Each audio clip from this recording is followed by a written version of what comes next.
Вие сте с Радио Стара Загора и предаването Часът до обед. Днес празнуват Таня и Татяна. За това на гости в студиото тук сме поканили една любима старозагорка наша. Повечето колежки от Радио Стара Загора сме и фенове на украшенията на мартениците. Сигурно вече се досещате. Това е Таня Иванова.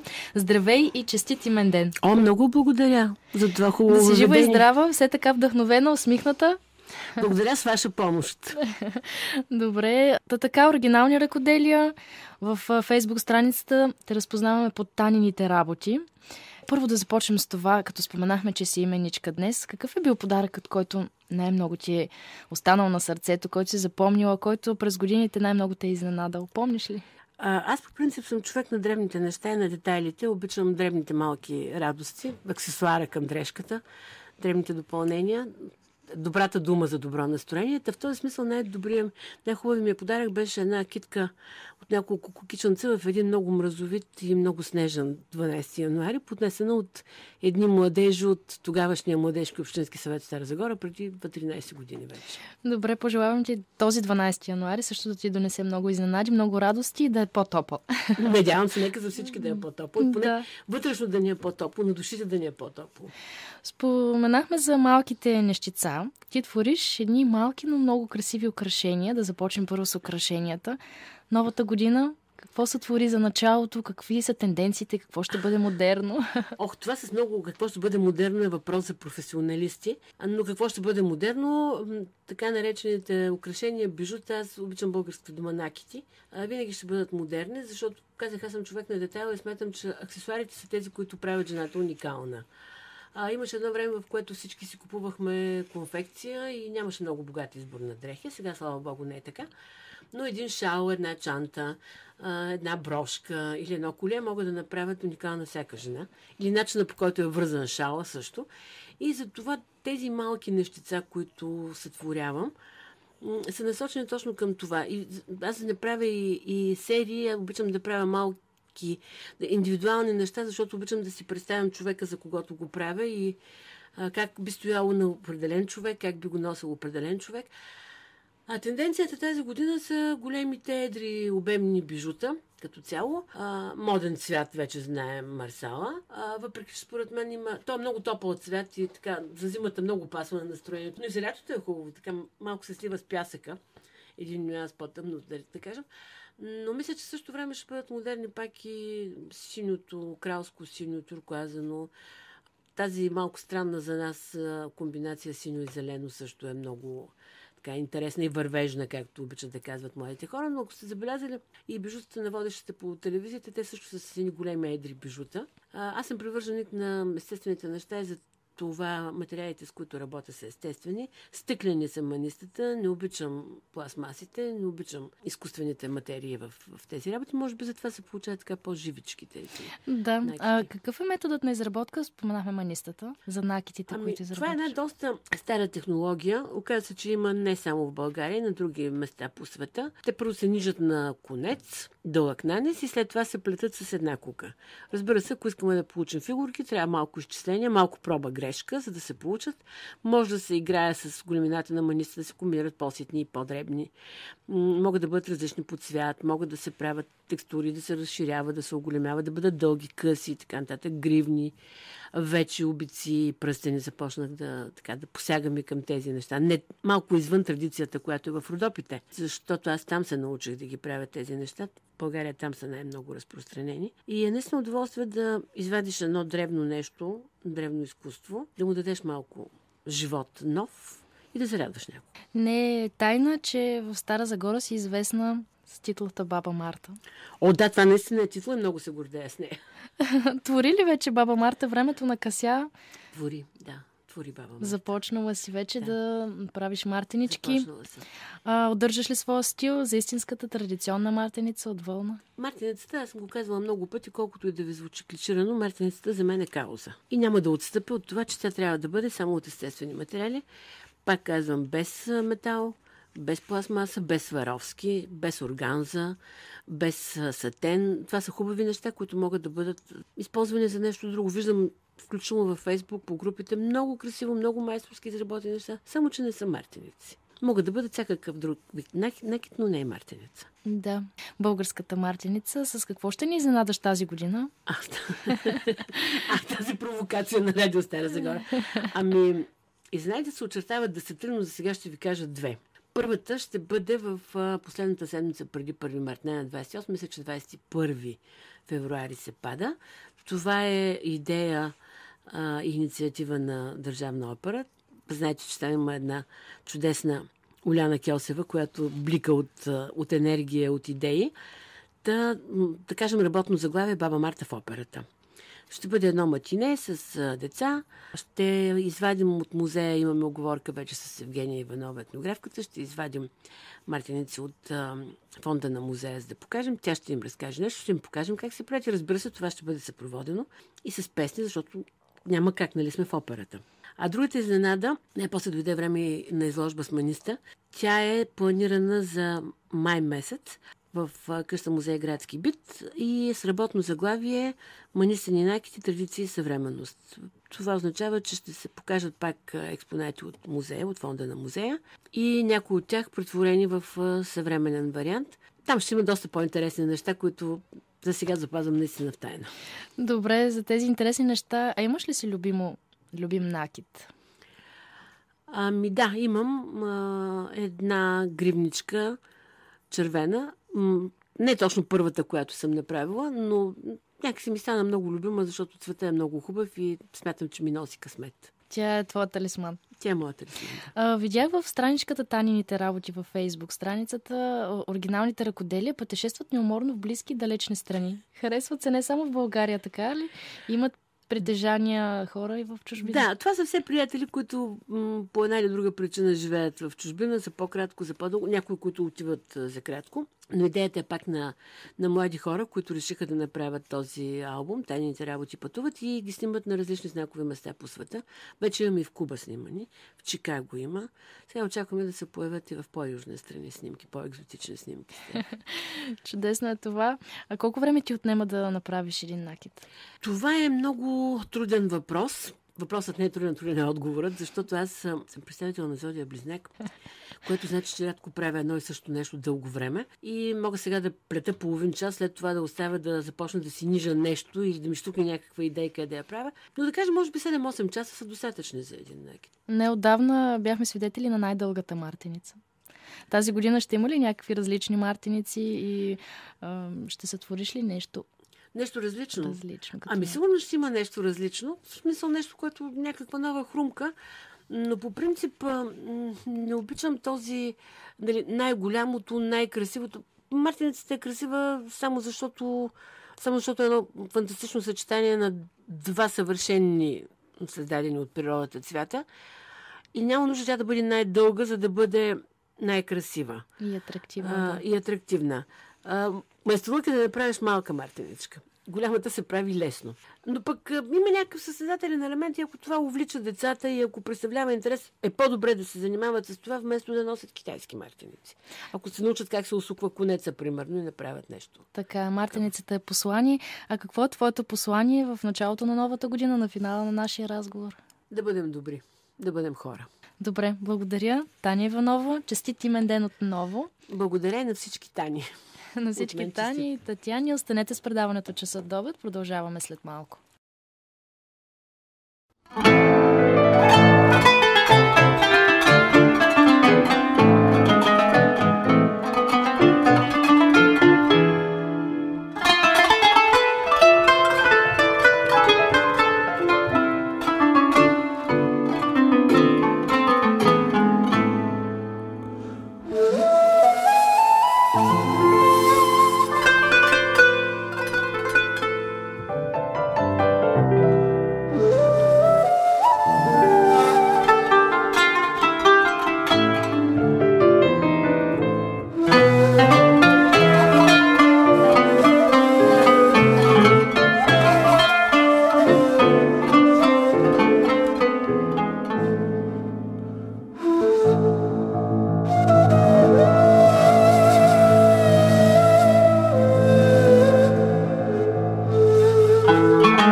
Thank you.